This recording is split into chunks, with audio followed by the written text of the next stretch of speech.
Hello အားလုံးပဲမင်္ဂလာပါ Australia မှာကျောင်းတက်တဲ့နိုင်ငံတကာကျောင်းသားအများစုကနေ့ဘက်မှာဆိုလို့ရှိရင်ကျောင်းတက်ပြီးတော့ညဘက်မှာအလုပ်လုပ်ကြတယ်တချို့ဆိုလို့ရှိရင်ညဘက်မှာကျောင်းတက်တယ်နေ့ဘက်မှာအလုပ်လုပ်တယ်ဒီတချို့ကျောင်းသားတွေကကြတော့ဒီအတန်းအကုန်လုံးကိုဒီ2ရက်3ရက်နဲ့ကျောင်းတက်ပြီးတော့မှကျန်တဲ့ရက်တွေမှာအလုပ်လုပ်ကြတယ်ဒါပေမဲ့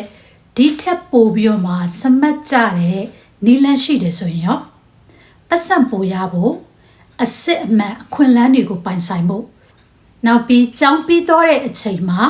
ရရှိနိုင်မဲ့အခွင့်အလမ်းတွေကိုဖန်တီးဖို့နီလန်းတစ်ခုရှိပါတယ်ဒီနေ့မှာတော့ကိုယ့်ရဲ့အတွေးခေါ်ကိုအလုတ်သမားအတွေးခေါ်ကနေစီးပွားရေးသမားအတွေးခေါ်ကိုဘယ်လိုပြောင်းမလဲဩစတြေးလျမှာကျောင်းတက်ရင်းနဲ့တောင်မှတရဝင်စမ်းသစ်တဲ့နီလန်းတွေနဲ့ဝင်ငွေဘယ်လိုရှာမလဲဆိုတာတွေကိုပြောပြပေးတော့မှာဖြစ်ပါတယ်